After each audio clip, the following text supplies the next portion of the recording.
Kita dapati kembali bacaan kebenaran firman. Saya sedang berkhotbah seri tentang ucapan bahagia yang dimaksudkan oleh Tuhan Yesus.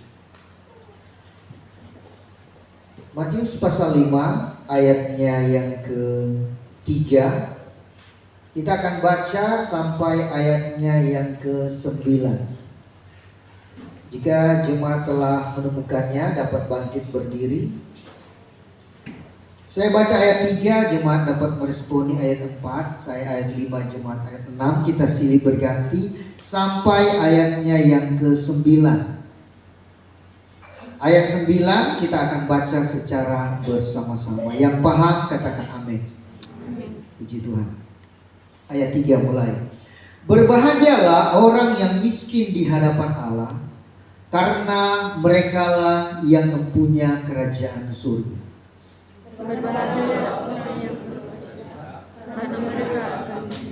Berbahagialah orang yang lemah lembut, karena mereka akan memiliki bumi.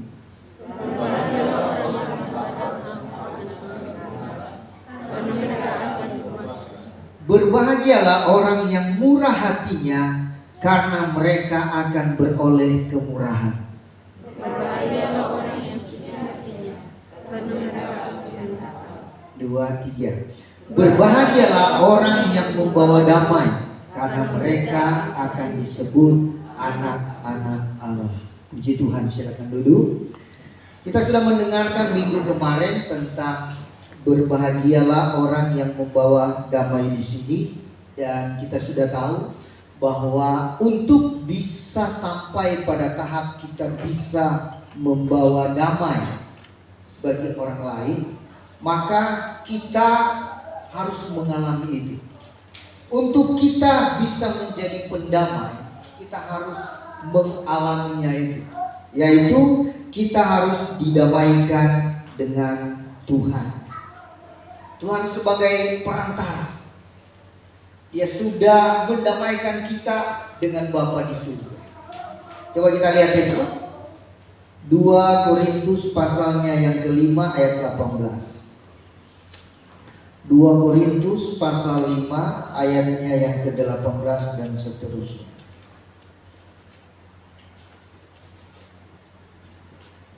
Kita harus memperoleh ini dulu, didamaikan dengan Allah. Dan semuanya ini dari Allah yang dengan perantaraan Kristus telah mendamaikan kita dengan dirinya, dan yang telah mempercayakan pelayanan pendamaian itu kepada kami. Sebab Allah mendamaikan dunia dengan dirinya oleh Kristus, dengan tidak memperhitungkan pelanggaran mereka.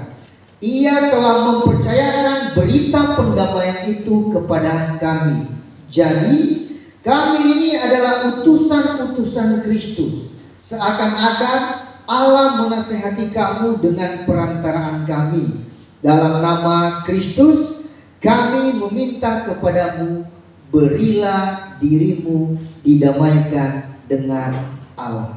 Dia yang tidak mengenal dosa telah dibuatnya menjadi dosa karena kita, supaya dalam Dia kita dibenarkan oleh Allah. Yang sudah mengalami didamaikan dengan Allah lewat Yesus Kristus Tuhan, bisa bilang amin. Nah, puji Tuhan. Setelah kita didamaikan dengan Allah, kita memperoleh damai itu. Kita dibenarkan, saudara. Nah, kalau kita tidak didamaikan dengan Allah lewat Kristus yang menjadi perantara, Kristus yang adalah middleman, menjadi perantara satu-satunya kita dengan Allah, dan tidak ada yang lain.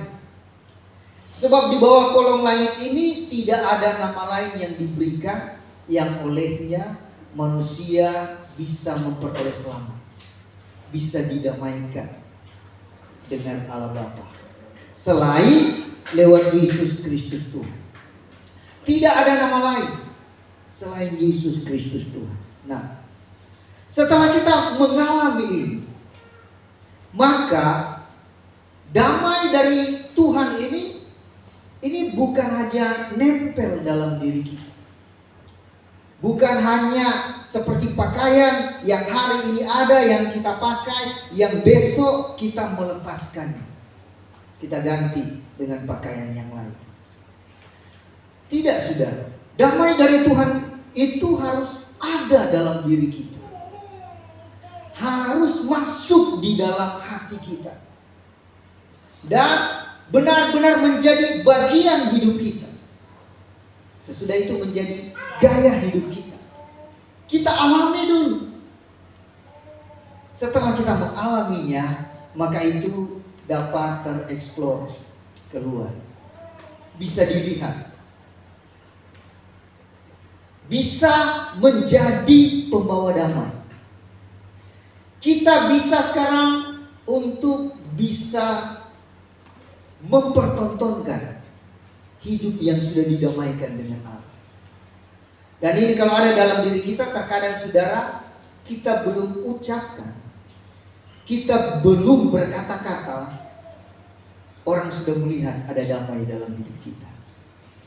Saudara, dunia ini sedang ada dalam satu keadaan yang kacau.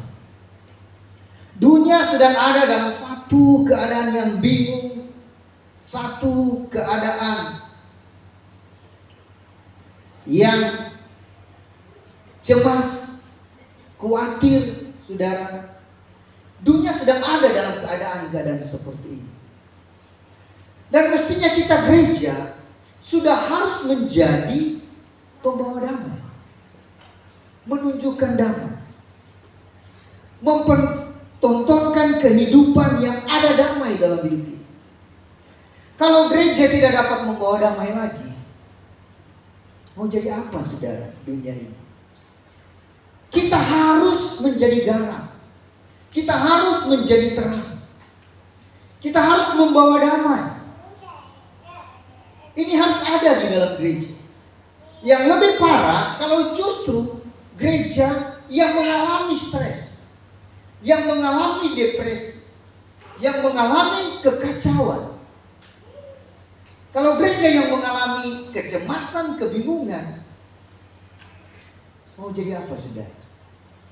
Itu berarti gereja belum mengalami pendamaian dengan Kristus, saudara. Tapi kalau kita sudah mengalaminya, kita melihat gereja harus mempertontonkan kehidupan ini. Saya sudah tunjukkan contoh di minggu kemarin bagaimana tentang wanita Samaria. Setelah dia berjumpa dengan Kristus, ada yang berubah dalam hidupnya. Ada yang berubah dalam hidupnya. Kita lihat lagi. Untuk mengingat Yohanes pasal 4, kita baca ayatnya yang ke-25. Yohanes pasal 4, ayatnya yang ke-25. Jawab perempuan itu kepadanya, "Aku tahu bahwa Mesias akan datang yang disebut juga Kristus. Apabila ia datang, ia akan memberitakan segala sesuatu kepada kami." Kata Yesus kepadanya, "Akulah dia yang sedang berkata-kata dengan engkau." Yesus menyatakan diri, "Akulah dia yang sedang kalian tunggu selama ini, yang sudah diberitakan oleh nabi-nabi sebelumnya, yang akan membawa damai, yang akan menjadi perantara, saudara, yang dapat menebus dosa umat manusia, yang dapat membenarkan kita dari hal-hal yang salah yang ada yang menempel dalam hidup kita. Yesus mengatakan, "Akulah dia." Dan saudara, hasil daripada perjumpaan itu, kita baca terus ayat 27. Pada waktu itu murid-muridnya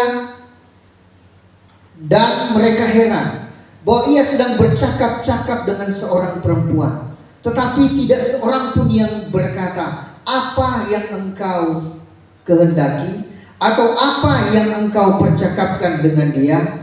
Maka perempuan itu meninggalkan tempayannya di situ, lalu pergi ke kota dan berkata kepada orang-orang yang di situ, "Mari, lihat, dia lihat di sana ada seorang yang mengatakan kepadaku, segala sesuatu yang telah kuperbuat, mungkinkah dia Kristus itu? Maka mereka pun pergi keluar kota lalu datang kepada Yesus. Saudara, apa yang kita temui dari bacaan ini? Wanita ini hasil perjumpaannya dengan Kristus. Dia dapat mempercayai Kristus. Dia meninggalkan apa yang mestinya dia kerjakan pada saat itu untuk menimba air. Dia butuh air, saudara, dia tinggalkan dan dia lari masuk ke kota. Dan dia menyampaikan kabar baik ini. Dia menjadi pembawa berita ini. Gereja harus mengalami ini. Kita harus meresponi hasil perjumpaan kita dengan Tuhan untuk kita bawa kepada orang lain. Wanita ini, saudara, tidak panjang lebar kesaksiannya.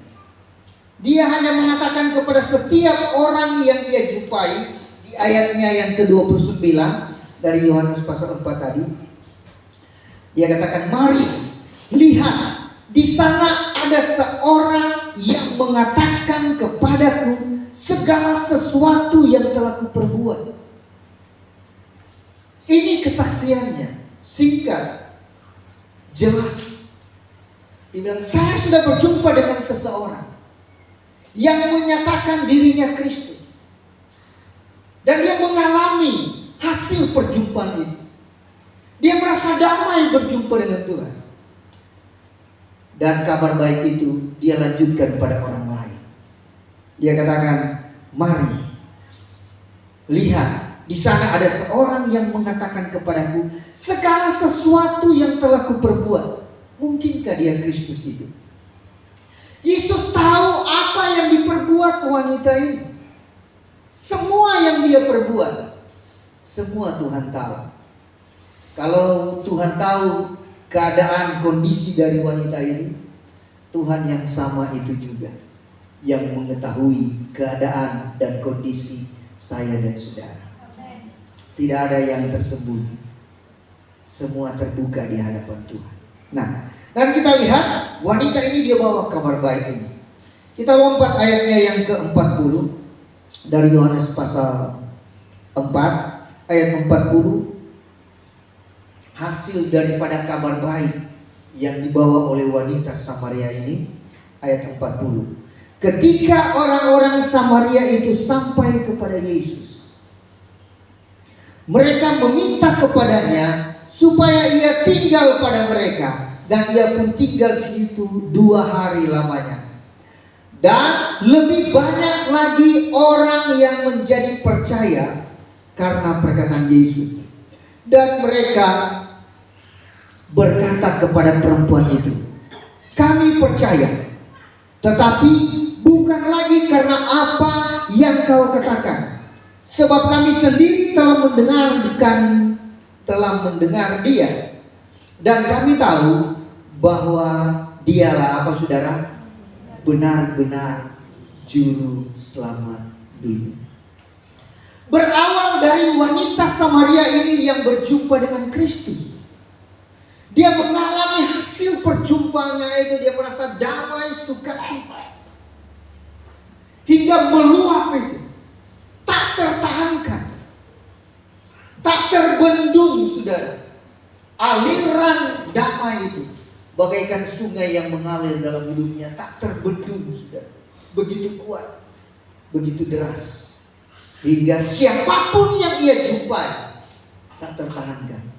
Dia harus berbicara tentang Kristus pembawa damai, tentang Kristus yang sudah mendamaikan dirinya.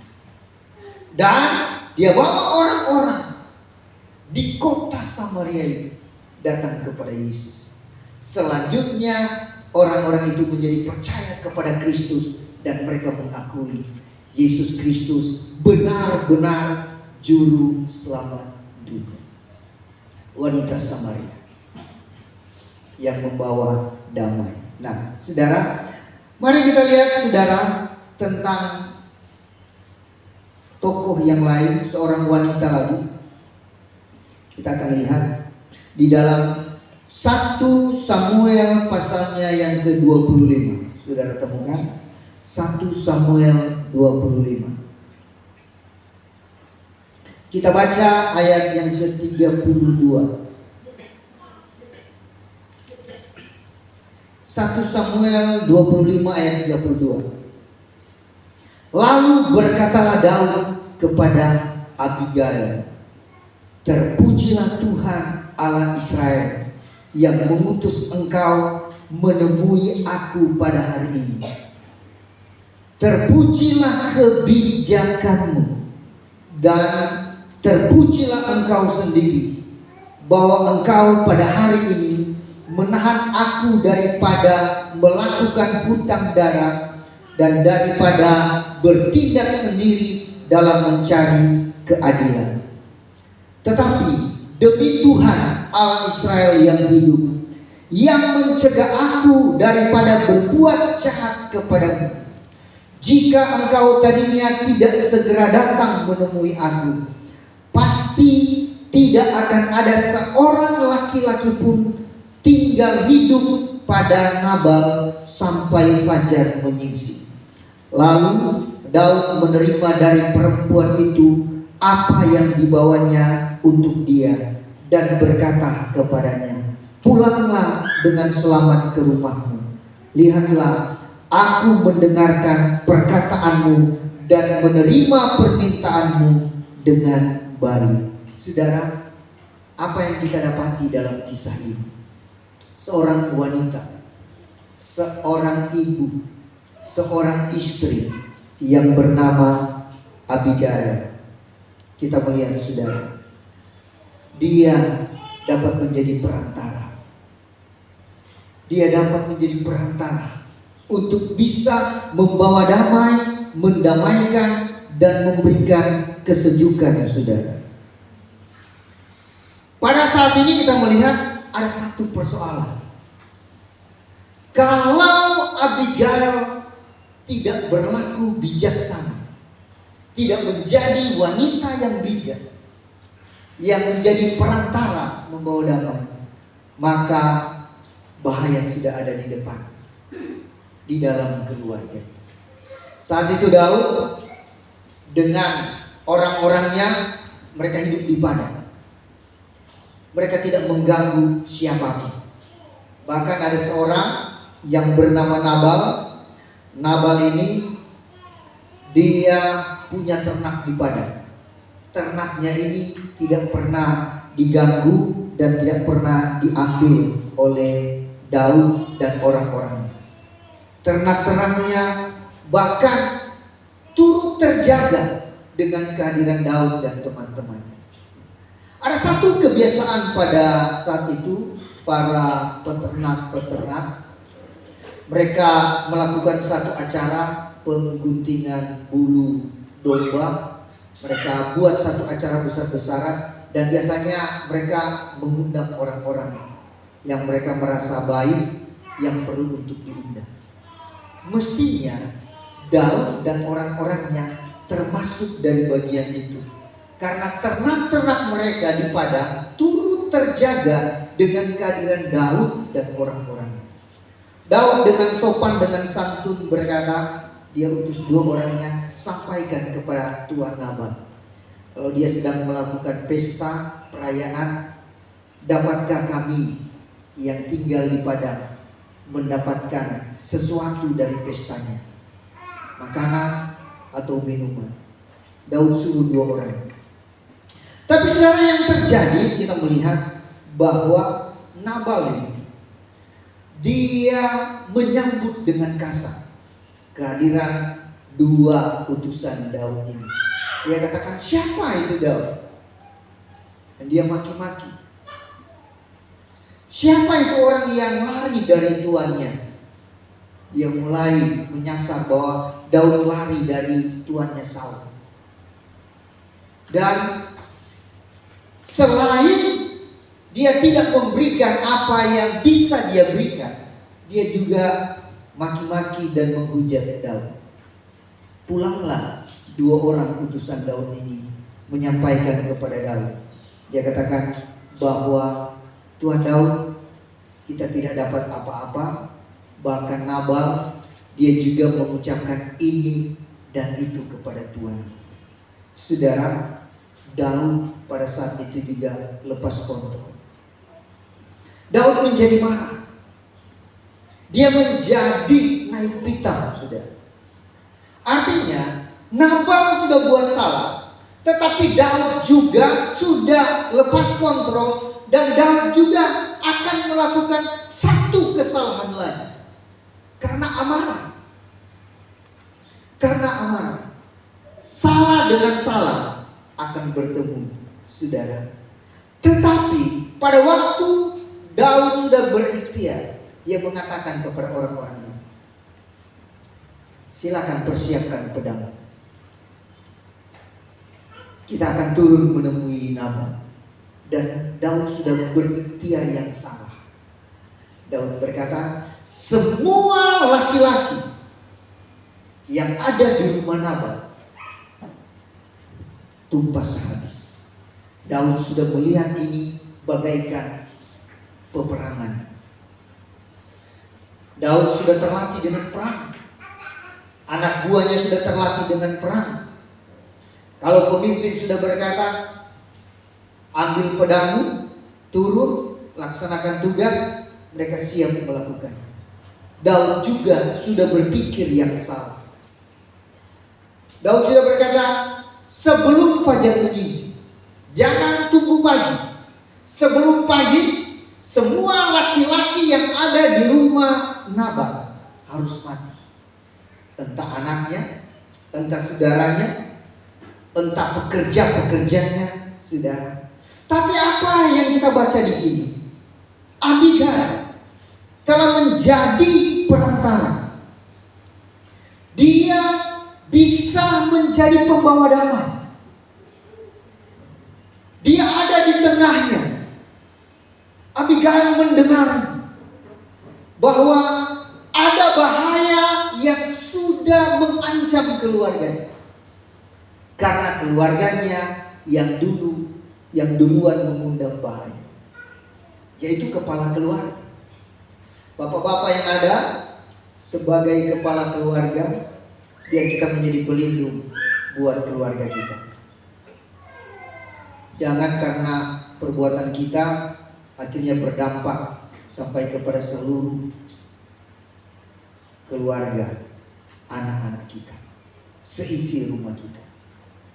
Karena ada kesalahan yang dibuat oleh kepala keluarga. Jadi, mari para kepala keluarga, kita mau menjadi pembawa damai. Bisa bilang amin? Nah, saudara, Abigail datang untuk dia dapat dengar ini dari orang yang bekerja di rumahnya. Ada yang mengatakan, Nyonya, tadi utusan Daud datang. Mereka datang dengan ramah, bilang begini-begini. Tetapi Tuhan mengucapkan kata-kata makian kepada Daud. Dan berita ini pasti sudah disampaikan kepada Daud. Dan jangan-jangan terjadi sesuatu yang membahayakan keluarga kita. Dan benar saudara, Daud sudah berkata, sebelum pagi, semua laki-laki yang ada di rumah Daud yang ada di rumah Nabal harus ditumpas. Tapi saudara, syukur ada seorang wanita, seorang istri, seorang ibu yang bernama Abigail. Dia dapat menjadi penengah. Dia dapat menjadi perantara. Wanita berbicara tentang gereja Tuhan. Mestinya kita sekarang yang harus menjadi Abigail rohani. Kita harus menjadi wanita-wanita Samaria rohani. Di akhir zaman ini kita dapat menjadi perantara yang baik. Dan Abigail datang. Daud pada waktu lagi turun dari padang, sudah dengan 400 pasukan yang terlatih, itu pun belum dibawa semua ya. Masih ada 200 yang menunggu di padang, yang menjaga keluarga di sana. Istri anak-anak mereka yang ikut di padang ada 200 yang jaga, tapi yang banyak 400 pasukan terlatih sudah turun dari padang. Semua sudah membawa pesan ini. Semua laki-laki di rumah Nabal harus dibunuh sebelum pagi. Saudara, untuk Abigail tadi. Yang pertama, orang yang membawa damai di sini akan disebut anak-anak Allah. Yang pertama, Abigail, dia dapat menolong keluarganya. Dengan kehadirannya, keluarganya bisa tertolong. Yang kedua, dia juga dapat menolong Daud juga untuk tidak berbuat salah. Memang orang kalau bertindak emosi, menyesalnya nanti ke belakang. Saudara tahu, kalau peristiwa ini terjadi, maka tuntutan darah itu akan ada juga pada Daud. Dan bisa saja Daud tidak jadi menjadi raja ke depan karena melakukan tindakan yang salah. Saudara. Tetapi Daud akhirnya sadar karena bahasa yang menyejukkan. Ada bahasa yang menyejukkan yang diberikan oleh Abigail. Ada doa yang diberikan oleh Abigail. Ada nasihat yang baik yang diberikan oleh Abigail kepada Daud. Ayat 32 tadi. Lalu berkatalah Daud kepada Abigail, terpujilah Tuhan Allah Israel yang mengutus engkau menemui aku pada hari ini. Terpujilah kebijakanmu dan terpujilah engkau sendiri bahwa engkau pada hari ini menahan aku daripada melakukan hutang darah dan daripada bertindak sendiri dalam mencari keadilan. Saudara, Daud juga akhirnya surut marah. Surut marah karena ada seorang wanita yang membawa damai, yang membawa kesejukan. Kalau kita melihat, saudara, apa yang dikatakan oleh Abigail kepada Daud benar-benar itu menyejukkan hati. Dia mengatakan kepada Daud, jangan tuanku melakukan hutang darah. Kalau Tuhan melakukannya, hutang darah itu akan ada pada Tuhan. Dia menasihati Daud. Saudara, mari kita menjadi gereja yang dapat membawa damai. Biar lewat kehadiran kita, saudara, kita dapat mencegah hal-hal yang tidak diinginkan yang dapat terjadi pada kita, pada keluarga kita, pada gereja kita. Kita dapat membawa damai. Dan terbukti, saudara, Daud sendiri mengakui dari keadaan yang marah, dari keadaan yang emosi, yang sedang memuncak, amarah yang sedang berkobar-kobar dari seorang Daud, bisa terbalik keadaannya. Daud bisa berkata, terpujilah Tuhan. Kenapa? Daud sendiri mengakui, untung ada wanita ini. Kalau tidak, saya ikut terbawa dengan amarah saya. Saya ikut terbawa dengan emosi saya. Dan saya bisa mencari keadilan dengan cara saya sendiri. Tapi Daud ini bagaikan disiram air sudah. Menjadi dingin, menjadi sejuk untuk ada seorang Abigail. Kalau ini ada di dalam gereja, haleluya. Jangan dulu banyak, sudah. 2-3 orang dulu di dalam jemaat menjadi pembawa damai. Puji Tuhan. Puji Tuhan. Kita menjadi peacemaker, istilahnya, sudah. Kita menjadi pembawa damai. Puji Tuhan. Banyak persoalan akan terselesaikan dengan pembawa-pembawa damai yang ada di dalam satu komunitas, yang ada di dalam satu perkumpulan, yang ada di dalam satu keluarga. Kalau ada satu saja yang bisa menjadi peacemaker, yang bisa menjadi pembawa damai, saudara, akan selalu mendamaikan kita dengan Allah. Kita akan menjadi berdoa syafaat mungkin bagi keluarga kita. Tuhan tolong, yang tahu kesalahan dalam keluarga, orang dalam. Tapi kalau ada satu orang dalam yang bisa menjadi pembawa damai, dia akan mensyafaatkan ini kepada Tuhan. Tuhan tolong keluarga saya supaya tidak melakukan hal yang salah. Hampir saudara, Daud hampir. Akhirnya Daud mendapatkan damai dari keadaan yang bergelora marahnya. Daud bisa langsung beralih pada satu keadaan yang lain. Dalam keadaan yang damai, dia langsung berkata, terpujilah Tuhan. Sadar Daud, insaf Daud.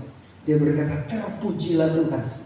Untuk ada Engkau, untuk ada penolong seperti ini.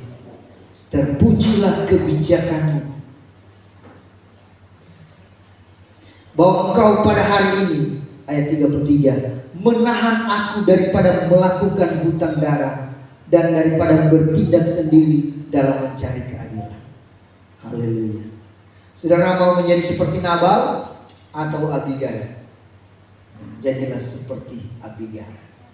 Saya tunjukkan contoh berikut. Mari kita lihat di dalam 2 Raja-Raja pasal 5. 2 Raja-Raja pasal 5. Saya terberkati dengan kisah ini. 2 Raja-Raja 5. Untuk kita gereja dapat menjadi perantara, pembawa damai, saudara. Temukan 2 Raja-Raja pasal 5.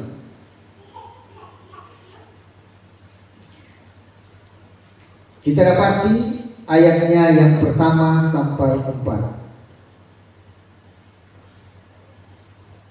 Kita baca dulu kisah ini. Naaman, panglima Raja Aram, adalah seorang terpandang di hadapan tuannya dan sangat disayangi. Sebab oleh dia Tuhan telah memberikan kemenangan kepada orang Aram. Tetapi orang itu seorang pahlawan tentara sakit kusta. Ini persoalannya. Orang Aram pernah keluar bergerombolan dan membawa tertawan seorang apa? Seorang anak perempuan dari negeri Israel. Ia menjadi pelayan pada istri Naaman. Ayat 3, berkatalah gadis itu kepada nyonyanya. Saya mau bicara tentang seorang gadis. Dia telah menjadi pelayan dari istri panglima Naaman yang ada. Terus kita lihat ayat 3. Berkatalah gadis itu kepada nyonyanya, sekiranya tuanku menghadap nabi yang di Samaria itu, maka tentulah nabi itu akan menyembuhkan dia dari penyakitnya. Lalu pergilah Naaman memberitahukan kepada tuannya, katanya, beginilah dikatakan oleh gadis yang dari negeri Israel itu. Banyak orang kurang memperhatikan kisah ini tentang seorang gadis remaja.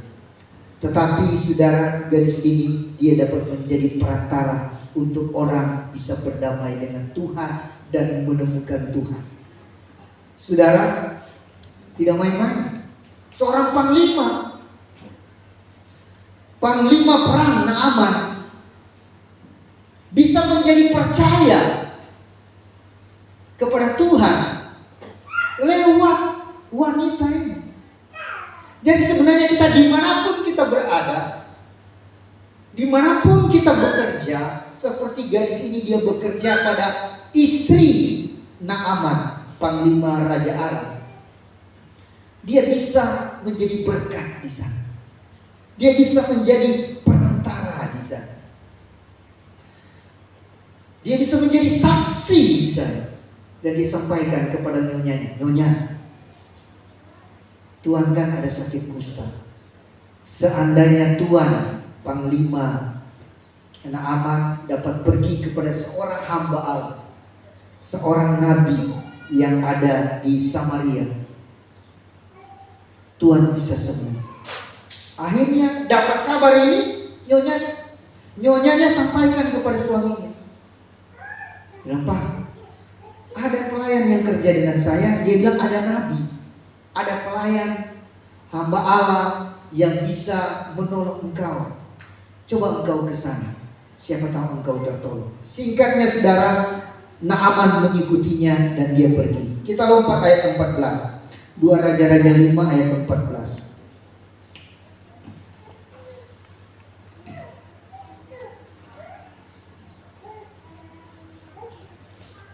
Maka turunlah ia membenamkan dirinya 7 kali dalam sungai Yordan, sesuai dengan perkataan abdi Allah itu. Lalu pulihlah tubuhnya kembali seperti tubuh seorang anak, dan ia menjadi tahir. Kemudian kembalilah ia dengan seluruh pasukannya kepada abdi Allah itu. Setelah sampai, tampillah ia ke depan Elisa dan berkata, sekarang aku tahu bahwa apa saudara? Di seluruh bumi tidak ada Allah kecuali di Israel. Karena itu terimalah kiranya suatu pemberian dari hamba ini. Saudara, sampai di situ dulu. Raja, maksud saya Panglima Naaman, dia dapat kabar dari istri. Istrinya dapat kabar hanya dari pembantu di rumah, dari asisten rumah tangganya. Seorang wanita muda, dikatakan seorang gadis muda yang memberikan pesan ini, kabar ini. Singkatnya, Naaman pergi. Lewat gadis ini, Naaman bisa berjumpa dengan Elisa, dan Elisa bisa mendoakannya dan menyuruh dia untuk mandi di sungai Yordan. Singkatnya, dalam kisah ini dikatakan Naaman memperoleh kesembuhan. Pulihlah tubuhnya, sembuhlah dia dari sakit kustanya, karena doa, karena perintah dari seorang hamba Tuhan. Saudara, kalau firman Tuhan datang dalam hidup kita, entah itu sukar atau ringan, lakukan saja. Lakukan saja. Kita akan mendapatkan hasilnya. Kalau kita ikuti kisah ini, memang pertama Naaman sempat tidak percaya. Naaman sempat berkata, saya kira nabi itu, pelayan itu akan datang, tumpang tangan di tubuh saya, atau taruh sesuatu di kusta saya dan saya sembuh. Tapi dia suruh saya pergi mandi di sungai Yordan. Dan kalau kita baca kisahnya, dia juga sempat mengatakan, kan ada sungai lain yang dekat mungkin, atau yang bersih, sungai Abana, sungai Parpan. Tapi Nabi Elisa berkata, pergi mandi di sungai Yordan. Dia taat, dia mau belajar taat. Pada waktu dia belajar taat, mujizat terjadi, dia sembuh. Setelah dia sembuh, saudara, yang luar biasa yang kita lihat di sini, bukan hanya kesembuhan jasmani, tetapi ada hal yang luar biasa di sini. Akhirnya Panglima Naaman menjadi percaya kepada Tuhan, menjadi percaya, menjadi pembawa damai, membuat dia bisa didamaikan, mengenal Allah. Dan dia mengatakan, kemudian kembalilah, ayat 15 tadi, kembalilah ia dengan seluruh pasukannya kepada abdi Allah itu. Setelah sembuh di sungai Yordan, pulih keadaannya, dan kita kembali kepada Nabi Elisa. Setelah kembali, setelah sampai, tampillah ia ke depan Elisa dan berkata, sekarang apa saudara? Aku tahu bahwa di seluruh bumi tidak ada Allah kecuali di sini, kecuali di tempat, kecuali Allah yang engkau sembah itu. Aku menjadi percaya. Dan kalau kita lihat pernyataan daripada Naaman selanjutnya, dia mengatakan, kalau dulu dia biasa mempersembahkan sesuatu kepada Allahnya, kepada dewanya, hari ini dia ambil keputusan, aku tidak akan melakukan lagi. Dia katakan, aku tidak akan melakukannya. Kalaupun saya harus mendampingi raja saya untuk mempersembahkan korban kepada dewanya, dia katakan, saya hanya menjalankan tugas untuk mendampingi raja, tetapi aku tidak. Kenapa? Dia sudah mengatakan, hari ini aku menjadi percaya di seluruh bumi tidak ada Allah yang lain kecuali Allah yang disembah oleh Elisa, yang disembah oleh Abraham, Ishak dan Yakub, yang disembah oleh saya dan saudara. Menjadi pendamai, menjadi pembawa damai, menjadi pembawa berita sukacita ini, berita keselamatan. Tuhan Yesus menolong, Tuhan Yesus memberkati. Berbahagialah orang-orang yang membawa damai, karena mereka akan disebut anak-anak Allah. Tuhan menolong,